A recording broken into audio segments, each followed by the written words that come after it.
c'est vrai. J'avais oublié d'examiner ces vieilleries. Voyons ça.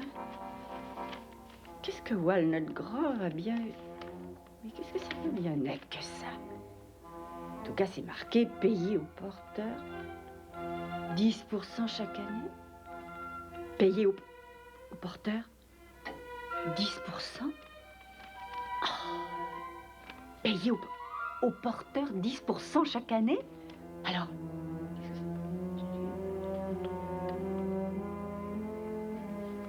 Ça m'a tout l'air d'être légal.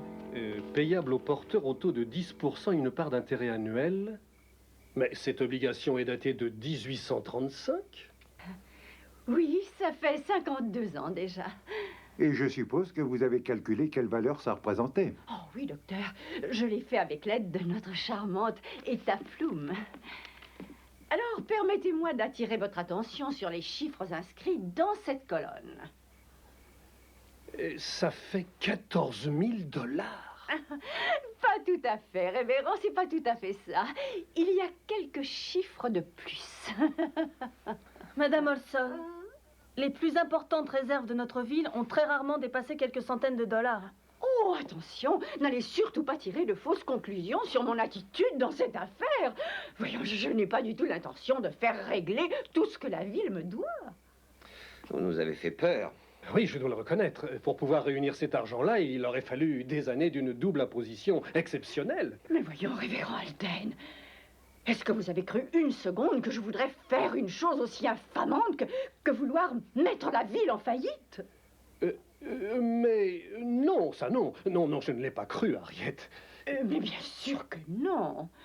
Alors pourquoi, Madame Olson, pourquoi avez-vous demandé à nous parler? Eh bien, Madame Wilder, c'est réellement très important parce que je dis qu'il était vraiment urgent d'annoncer à l'ensemble des personnes faisant partie de notre conseil que j'avais découvert cette obligation.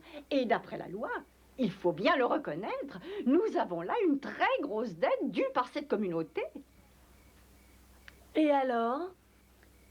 Alors, étant donné que c'est moi qui suis d'une certaine façon la bienfaitrice de la ville, à concurrence d'environ 14 000 $, eh bien, je pensais que certaines courtoisies devraient nous être accordées à moi et à ma famille. Des courtoisies. Mais à quelle sorte de courtoisie est-ce que vous pensez, Harriet? Oh, eh bien, à de toutes petites choses, en réalité. Des choses qui, en fait, ne vous coûteront pas le moindre dollar. Nous attendons, Madame Olson. Oui, s'il te plaît, c'est vraiment intenable, une telle attente. Eh bien, par exemple, la rue principale de notre ville, il est temps de la baptiser, vous ne croyez pas? Et alors, j'ai songé à boulevard Harriet Olson. Et ce serait aussi un très beau geste de courtoisie de la ville envers ma si gentille et ravissante fille, si elle pouvait chanter en solo à l'avenir le dimanche pendant l'office. Oh, oui, j'allais oublier. Il y a encore une dernière toute petite chose. Je ne supporterai jamais le culot de cette femme. Dieu sait qu'elle s'est pourtant souvent illustrée dans le passé, mais cette fois, ça dépasse tout. Tu veux nous raconter? C'est Harriet Olson. Elle vient de trouver une vieille obligation dans la maison de Larsonson qu'elle avait achetée. Et aujourd'hui, la ville lui doit environ 14 000 $. 14 000 $? Vous les possédez? Oh, non, mais ça, c'est pas le problème. Elle dit qu'elle ne veut pas l'argent. Ce qu'elle veut, c'est s'en servir pour diriger la ville selon ses seuls goûts à elle. Elle change un tas de choses. Elle veut des faveurs pour les membres de sa famille. Elle a le droit de faire ça? Elle le fait, en tout cas. Oh, mais attendez de savoir le meilleur.